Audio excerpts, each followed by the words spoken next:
창일이 내가 여기서 찍으면 나는 안 나오잖아. 좀 섭하네. 두고 내가 마음에 두고 있을 거야. 오늘은 맥추 감사절입니다. 우리가 자칫 그 용어상에 맥주 감사절이라고 그러는데 맥추 감사절. 성경에는 맥추절을 지키라라고 주님께서 말씀을 하셨는데, 그 맥추 감사절에 있어 주요 특징 중에 하나가 있다고 한다면 남녀노소를 가리지 않습니다. 모든 종들까지 다 포함을 합니다. 그러므로 맥추절은 온 세대가 모두가 다 함께 하나님 앞에 영광을 올려드리는 그런 절기로 지나게 되지요. 무엇보다도 모든 것이 다 하나님의 것을 인정하는 감사의 절기로 지나는 것이 맥추 감사절이라고 할 수가 있습니다. 또 도드라진 특징 중에 하나는 특별히 맥추 감사절에는 이 모든 것들을 가지고 어떻게 합니까? 연약한 사람들, 부족한 사람들과 더불어서 나눔의 축제가 맥추 감사절이다고 할 수가 있습니다. 그럼에도 불구하고 오늘 우리에게 참으로 유의미한 최고의 맥추 감사절이 되는 것은 우리들의 미래가 되는 그런 자녀들과 함께 예배를 할 수 있어서 최고의 맥추 감사절이 아닌가 싶은 생각이 됩니다. 하나님께는 영광이 되고 저들에게는 격려가 되는 박수로 한번 환영을 하면서 함께 예배를 시작하겠습니다.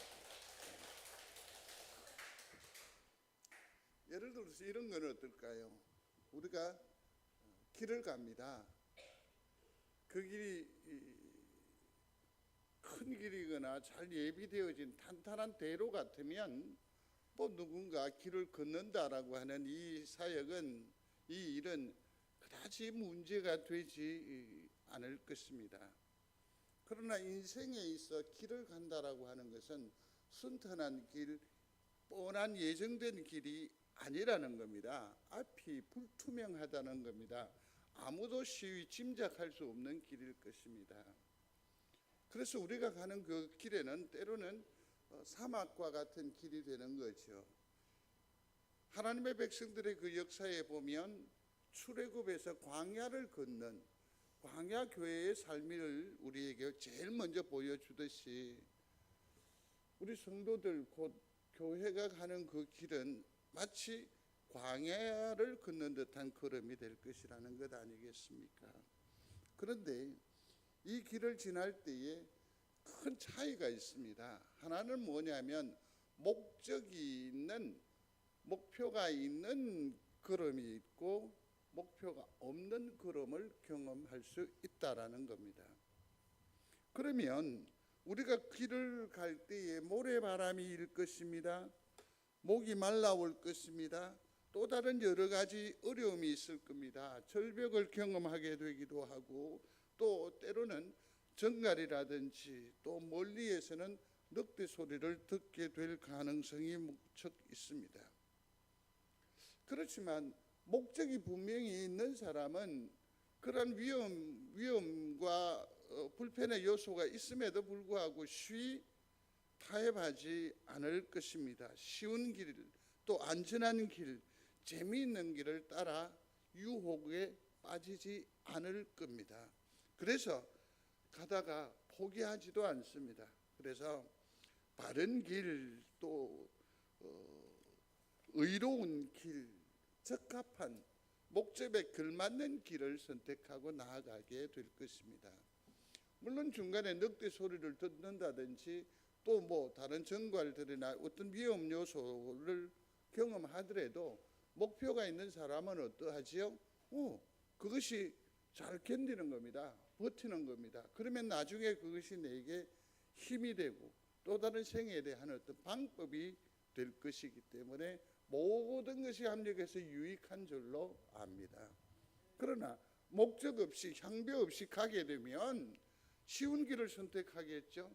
조그마한 유혹에도 우리는 쉬 마음을 빼앗길 수 있을 것입니다. 사랑하는 성도 여러분, 지금 우리의 길은 목적이 있는 길입니까?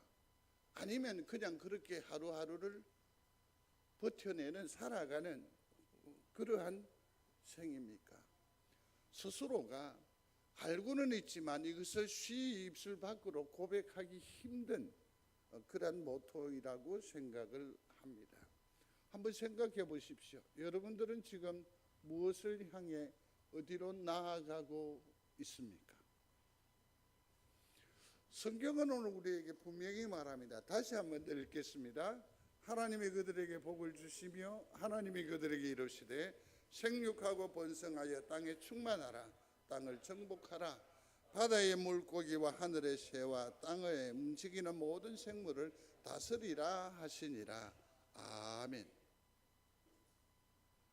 주님은 분명하게 우리에게 말씀을 해 주셨습니다.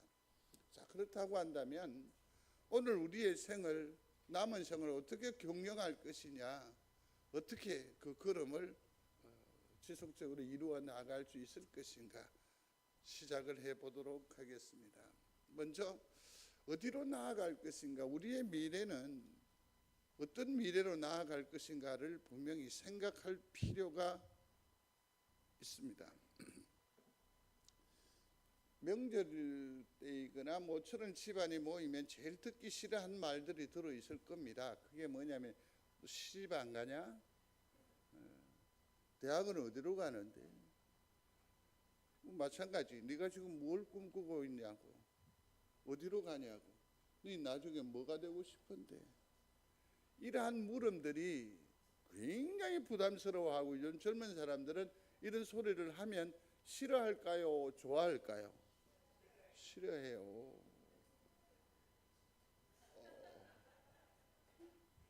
뭐라고? 괜찮아, 얘기해봐 크게.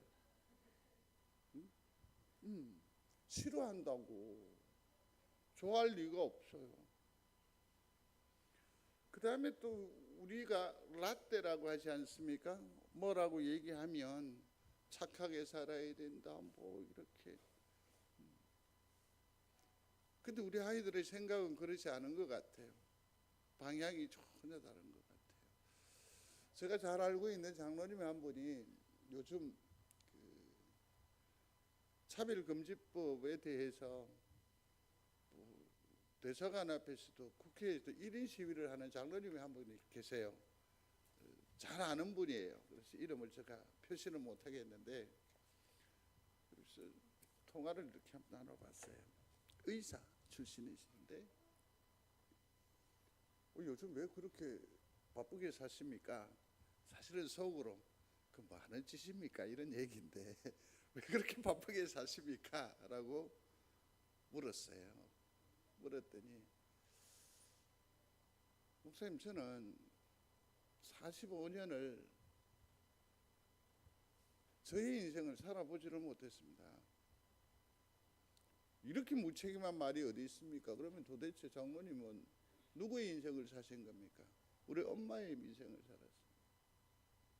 그래서 의사가 됐고, 그래서 열심히 살았고, 근데 한 번도 행복을 느끼지 못했다. 그래서 이제는 내가 하고 싶은 일, 내 마음 가는 일을 하고 있습니다. 그래서 저는 지금 참 행복합니다. 우리가 생각하고 있는 어떤 그 방향이거나 그 길의 향배와 우리의 자녀들이 생각하는 그것은 달라도 너무 다른 것 같습니다. 사실은 오늘 말씀을 준비하면서도 목사는 굉장히 고민을 많이 했습니다. 저들이 박 목사의 언어를 이해할 수 있을까요? 들을 수 있을까요?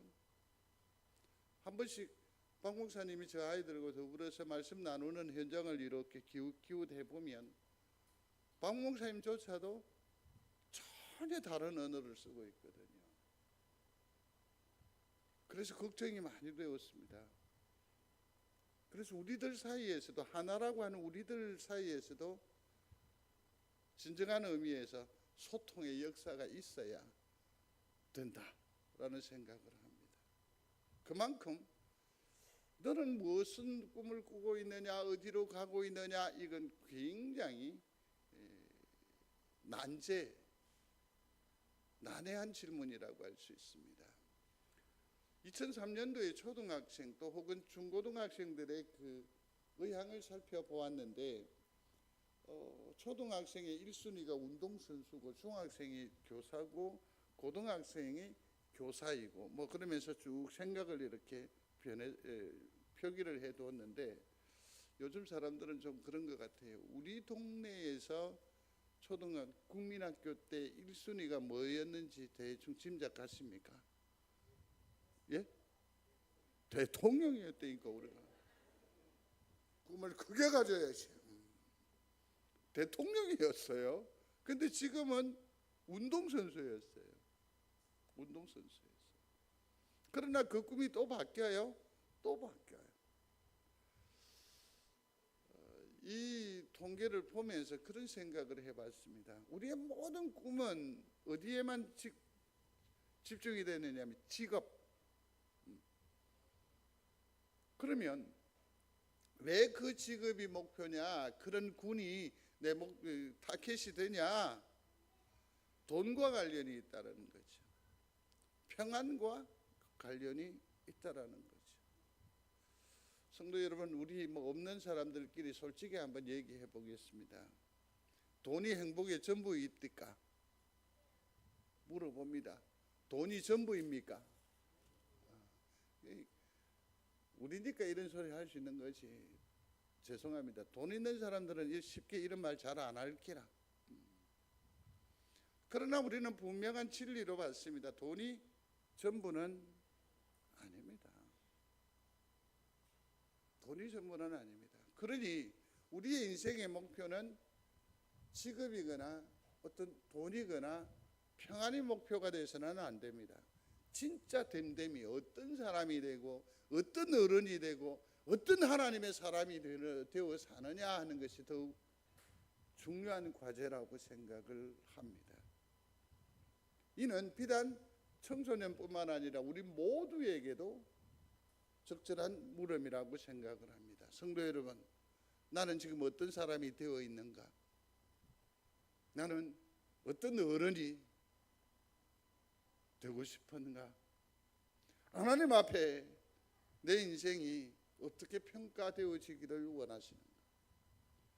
다시 한 번 더 심사숙고해보는 우리 모두가 되시기를 중심으로 소원합니다.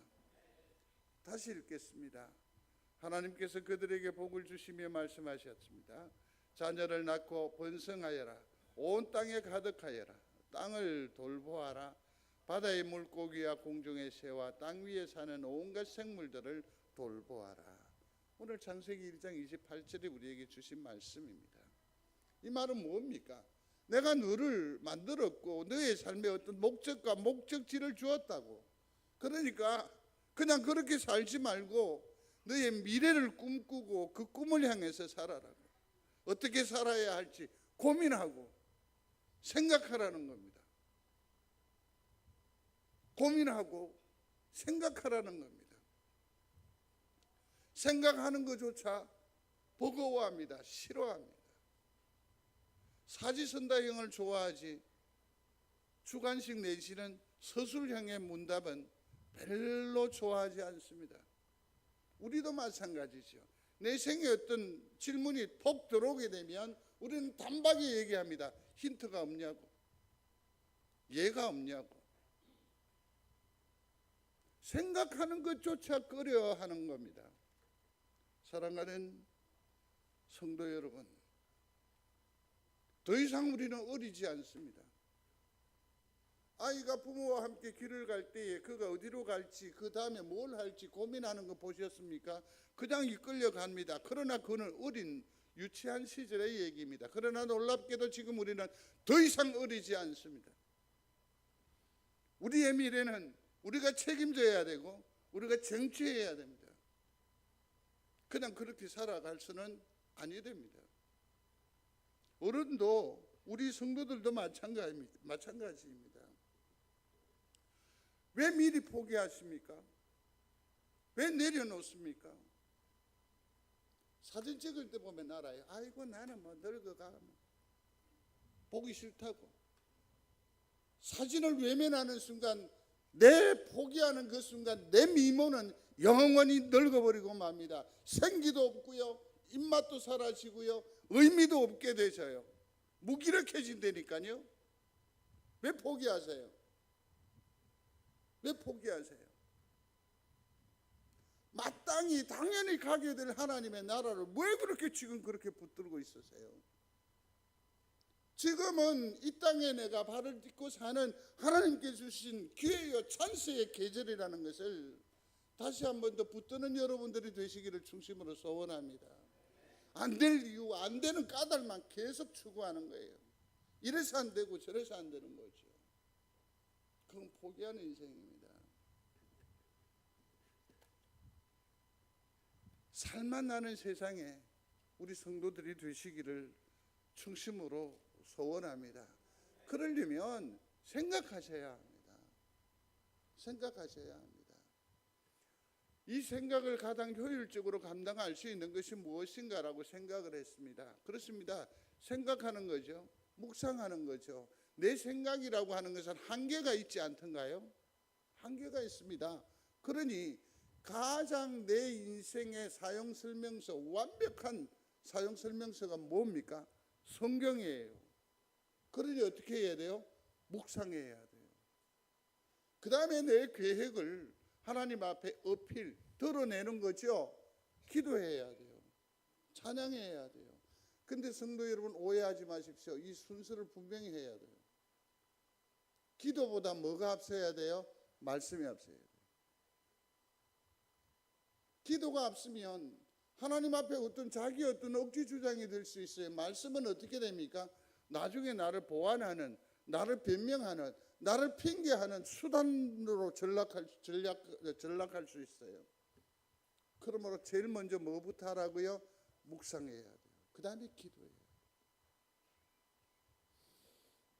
그리고 하나님의 말씀을 제대로 들을 줄 알아야 돼요. 듣는 귀가, 열린 귀가 있는 여러분들이 되시기를 중심으로 소원합니다.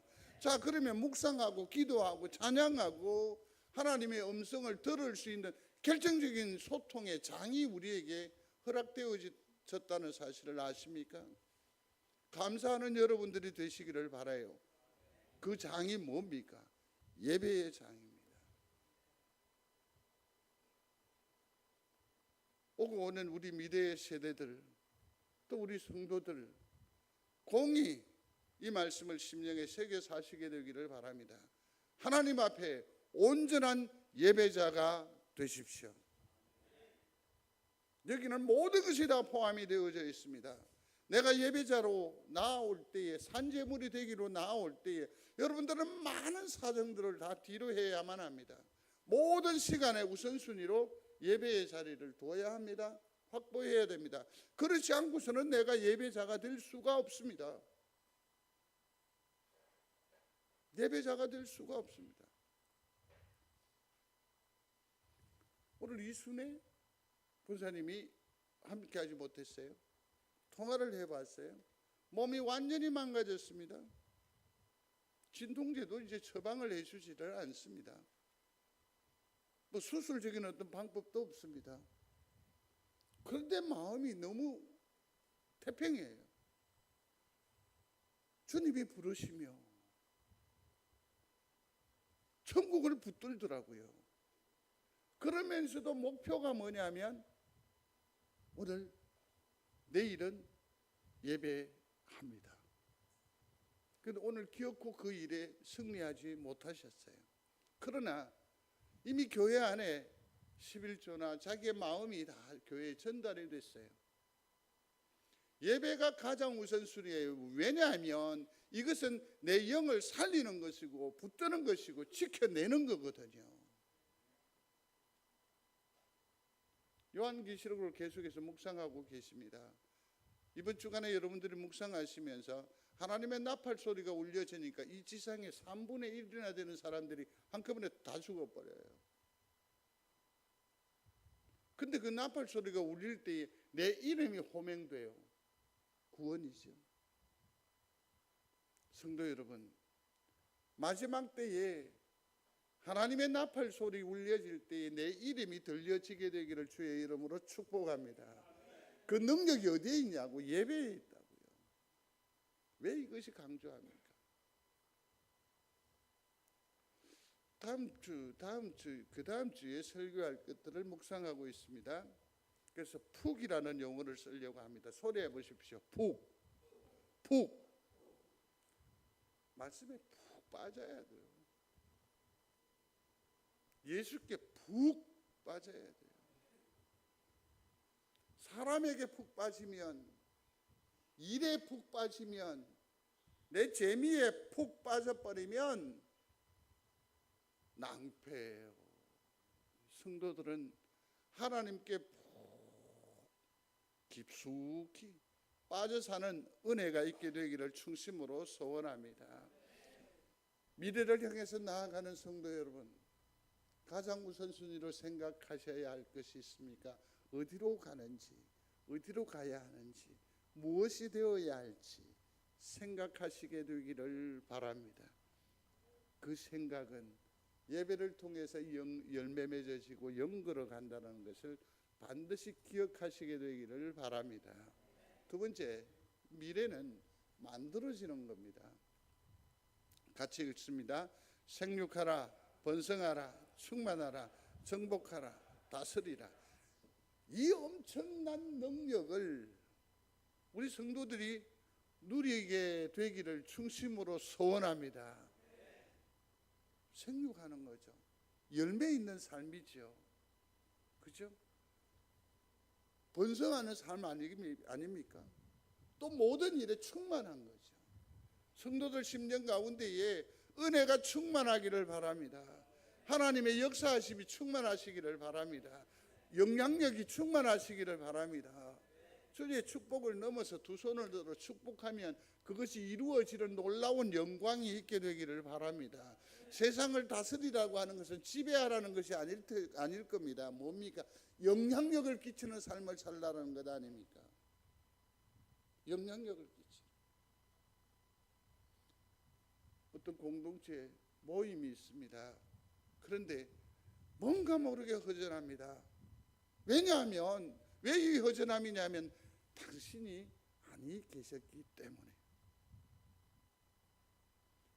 그러한 영향력을 가지는 여러분들이 되시기를 주의 이름으로 축복합니다.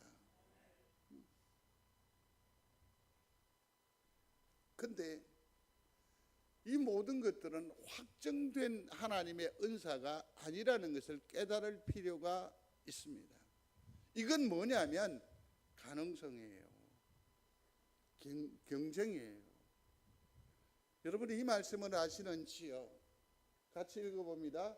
천국은 침노하는 자의 것이니라. 아멘. 생육의 능력, 번성의 축복, 충만의 이 은사들, 정복하는 그런 놀라운 이 달란트 말이에요. 선한 영향력의 이 축복은 무엇입니까? 쟁취하는 자, 시도하는 자, 도전하는 자들에게 주시는 하나님의 카리스, 은혜요, 능력이라는 사실을 잊지 마시기를 바랍니다. 아무런 시도 없는데 하나님께서 이것을 주면 그 사람은 멸망하게 될 겁니다. 그 사람으로 말미암아 많은 사람들은 혼돈 가운데에서 시험 들게 될 것입니다.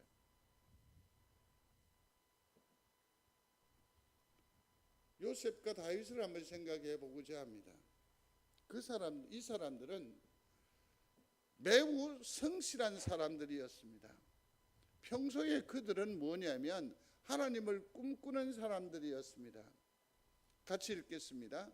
여호와께서 요셉과 함께 하심으로 그가 형통한 자가 되어 그의 주인 애굽 사람의 집에 있으니 그의 주인이 여호와께서 그와 함께 하심을 보며 또 여호와께서 그의 범사를. 아멘. 자, 여기서 한번 보시면 요셉이 도대체 선한 영향력 무엇을 위해서, 총리가 되기 위해서 애쓰고 수고하고 집중했던 것이 있습니까? 전혀 없습니다. 그럼 무엇입니까? 하나님께서 여호와께서 함께 하셨고 형통한 자가 되게 해 주셨습니다. 세 번째 줄 보십시오. 그의 주인이 여호와께서 그와 함께 하심을 본다고요. 그는 무엇을 위해서 막 시도하고 보여주기 위해서 애쓰고 춤을 추고 그러지 않았다는 거죠. 그는 일상적 삶에 성실했다. 모든 일에 뭐 했다? 신실했다라는 겁니다. 오늘 미래 세대뿐만 아니라 우리 세대가 힘써 애쓰면서 추구해야 될 일은 뭐냐면 돋보이기 위해서 애쓸 필요 없습니다. 수고할 필요 없습니다. 투자할 것 없습니다. 그저 하나님 앞에 성실하십시오. 하나님 앞에 신실하십시오. 하나님 앞에 진실하십시오. 하나님은 그러한 사람을, 그러한 우리의 인생을 사용하여 주실 줄로 믿습니다. 교회가 수단이 아니라 하나님이 어떤 도구가 아니라 중심으로 하나님을 하나님으로 믿음하는 은혜가 있게 되기를 바랍니다. 그게 승리의 비법이죠. 그게 생육하고 번성하고 충만한 하나님께서 예비하신 그 복락을 누려 사는 은혜요 영광이라는 것 아닙니까? 다윗을 볼까요? 다윗이 그의 모든 일을 지혜롭게 행하니라. 여호와께서 그와 함께 계시니라. 아멘. 우리말의 표현은 참으로 어려워요. 이것을 바꾸어서 표현을 해야 돼요. 여호와께서 다윗과 함께 하시니 그가 행하는 모든 일은 무엇다? 지혜롭더라. 지혜롭더라. 그가 골리앗 앞에 섰을 때에 그의 재능에 대한 확정이 있었겠습니까? 능력에 대한 확신이 있었겠습니까? 그가 들고 있는 것은 물맷돌밖에 없는데요. 그러나 그는 무엇입니까? 평상 일상적인 삶, 모든 행제들은 다 귀한 자리에 쓰임이 있었지만 그는 한갓 그들 대신해서 뒤편에서 뒷수발드는, 마침 이 전쟁도 뭡니까? 도시락 배달을 갔던 자리 아닙니까? 자기에게 주어진 지금의 현실에서 성실하고 진실한 삶을 살았을 때에 비로소 하나님은 그 다윗의 인생을 틀어서 높이 사용하신 것을 발견할 수 있습니다. 사랑하는 성도 여러분, 우리 미래 세대 여러분, 오늘 진실하십시오. 오늘 진실하십시오. 내 스스로에게 진실해야 돼. 그러면 이 험난한 세월을 살아갈 때에 우리가 이길 수 있는 방법이 뭘까? 야구 좋아하세요? 투민 형제 요즘 롯데 어떻게 잘 나가고 있습니까? 마음에 듭니까? 마음에 썩 안 드는가 보죠. 어저께 13대 0으로 졌기 때문에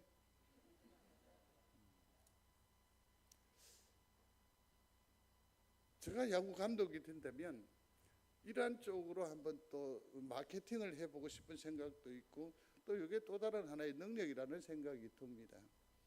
요즘 프로야구가 상상을 초월하는 인기입니다.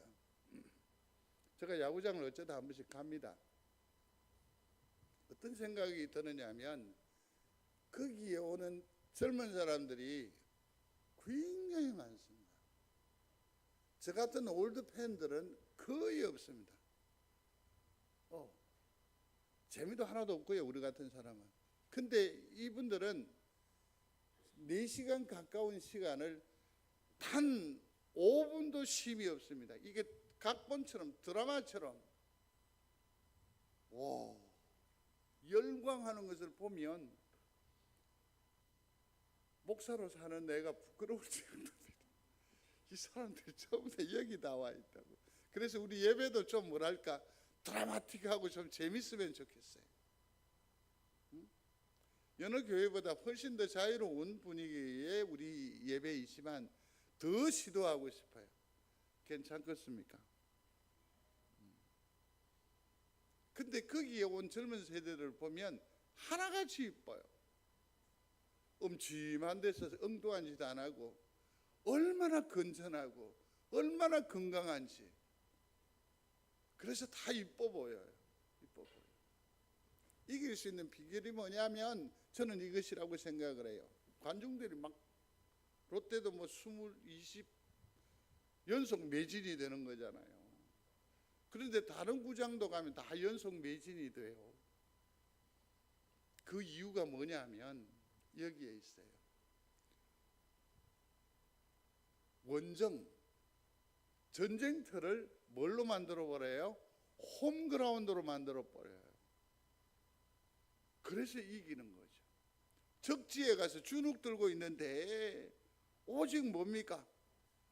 우리 소리만 들리는 거예요. 적지인데도, 원정을 갔는데도 마치 홈인 것처럼 환호하는 거죠. 그러니 얼마나 힘이 나겠어요? 그러니 이기는 비결은 뭐냐면 원정을 홈그라운드로 만들어버리는 거죠. 우리도 마찬가지입니다. 우리는 원정길에 올라 있습니다. 내 도전하고 외롭고 처절한 싸움을 감당하는 내 운동장을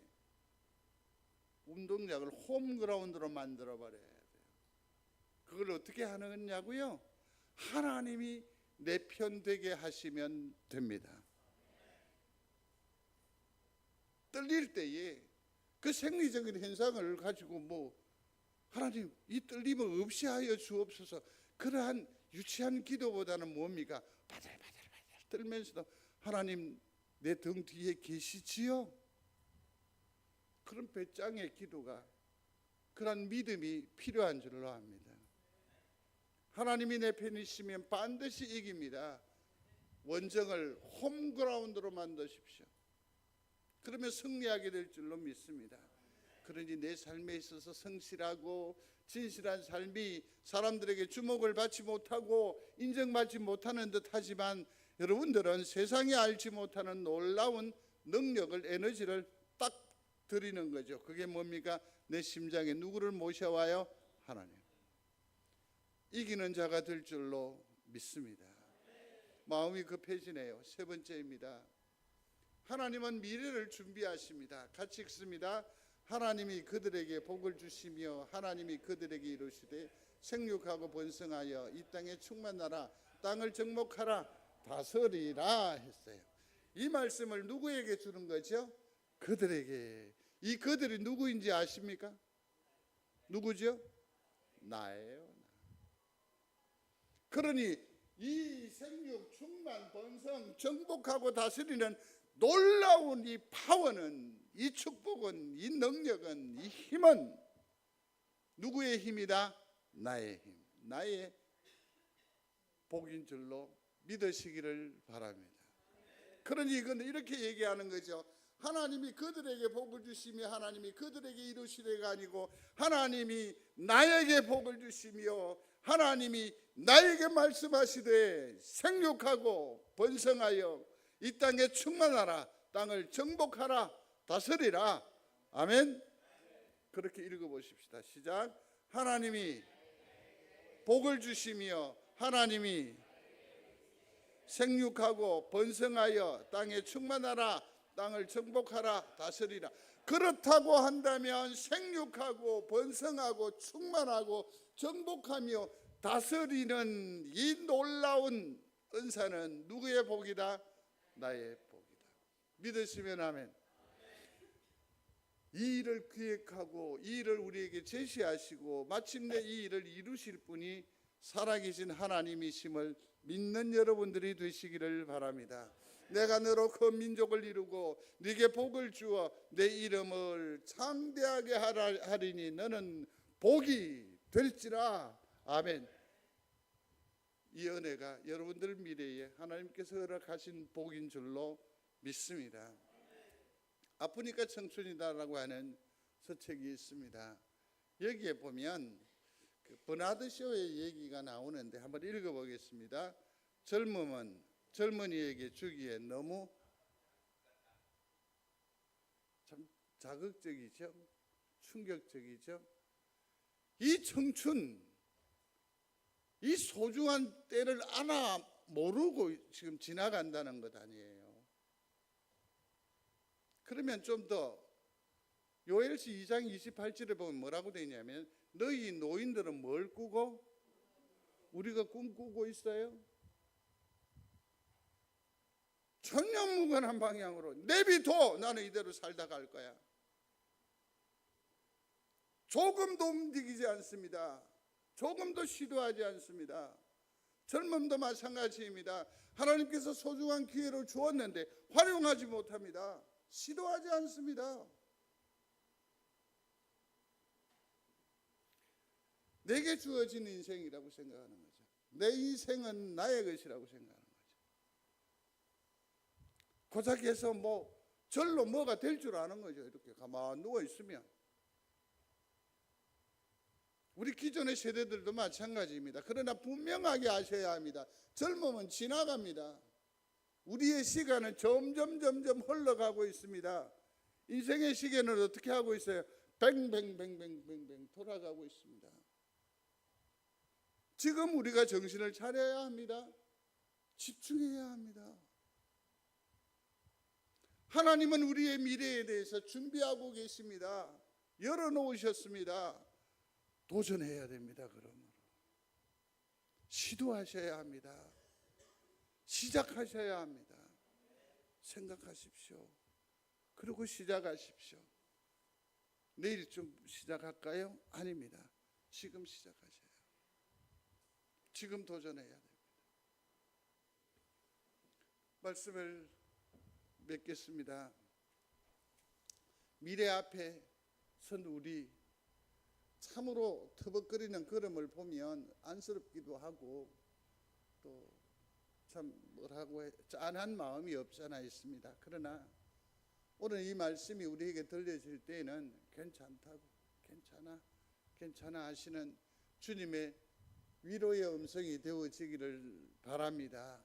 이 언덕만 넘으면 다 잘 될 거라고 하시는 주님의 격려의 음성으로 들려지게 되기를 소원합니다. 그렇습니다. 나이팅게일입니다. 부유한 집안에 났습니다. 모두가 다 선한 아름다운 기대를 가지고 있었는데 그는 전쟁통에서 어려움을 겪고 있는 그 병사들을 이렇게 보면서 그들을 케어하는 그것이 굉장히 기쁨이 있었고 즐거움이 있었다라는 것 아니겠습니까? 그래서 아주 그냥 안정적인 기부인의 삶을 포기하고 의사가 되는 것도 포기하고 그는 간호사로서 일생을 감당하게 됩니다.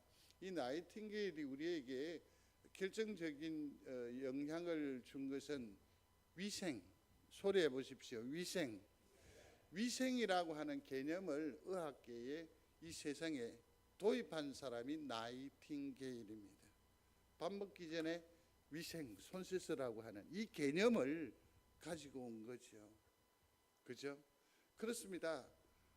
어떤 유의미한 것을 자기의 생에 적용을 하면서 그것을 가지고 의미 있는 생을 살아낸 거지요. 성도 여러분, 우리도 하나님께서 우리에게 뭔가를 기대하시는 줄로 믿으시기를 바랍니다. 생각하십시오. 그래서 이 땅에 어떤 선한 영향을 끼치며 어떠한 길로 어떠한 사람으로 삶을 어떠한 하나님의 사람으로 살아갈 수 있을는지 고민하고 또 그 일에 조만간에 아름다운 결정이 있게 되기를 바랍니다. 그러나 가장 우선해야 할 것이 있습니다. 창세기 4장에 보면 가인과 아벨의 제사 얘기가 나옵니다. 여기에서 우리는 극명한 대비를 보게 되는데 하나가 뭐냐면 같이 읽습니다. 믿음으로 아벨은 가인보다 더 나은 제사를 하나님께 드림으로 의로운 자라 하시는 증거를 얻었으니 하나님이 그 예물에 대하여 정언하심이라. 그가 죽었으나 그 믿음으로서 지금도 말하느니라. 아멘. 아벨은 가인보다 더 나은 제사를 드렸다라고 했습니다. 무슨 제사? 더 나은 제사. 더 많은 예물입니까? 더 때깔나는 모습입니까? 아닙니다. 사람들은 꼭 여기에서 나은 제사라고 할 때에 꼭 금전적인 부분을 대입을 하는데 그건 큰 잘못이라고 생각을 합니다. 더 나은이 아니고 그 예물이 중요합니다. 그 예물이 진심어린 거죠. 말씀에 근거한 거죠. 다시 말씀드리면 진심입니다. 여러분들의 성실을 하나님께서 예물로 받으시는 줄로 믿습니다. 양이 아닙니다. 크기가 아닙니다. 지금 어떤 모양새를 가지고 하나님을 기쁘시게 할 우리의 재간은 없습니다. 그러므로 어떻게 해야 합니까? 더 나은 예배자가 되는 거죠. 그러면 어떻게 됩니까? 나 스스로가 제물이 되는 겁니다. 산 제물이 되는 겁니다. 말씀을 거둡니다. 승리하시게 되기를 바랍니다. 하나님께서 주시는 은사가 충만한 여러분들이 되시기를 중심으로 소원합니다. 승리의 관건은 성실에 있습니다. 그러나 자기 성실로서는 안 됩니다. 뭐가? 예배를 통해서 하나님 앞에 산 제물로 내가 드려질 때에 내 미래와 나의 내일과 나의 사람 됨됨이는 결정되는 줄로 믿습니다. 우리들의 인생의 마지막이 결국이 하나님을 보시기에 기쁨이 되는 복된 우리 성도들이 다 되시기를 주의 이름으로 축복합니다. 아멘. 기도합니다. 하나님, 우리로 하여금 내일에 대한 불확신으로 말미암아 좌절하지 않게 하여 주시기를 원합니다. 오히려 더욱더 주님께 귀 기울이고 주님을 의지하는 우리 모두가 되게 하여 주시어서 주님께서 인도하시는, 주님께서 예비하시는 그 복락을 누려 사는 복된 인생이 되게 하여 주시옵소서. 우리의 걸음에 늘 동행하여 주실 주님을 찬양하며 예수님 이름으로 기도드리옵나이다. 아멘.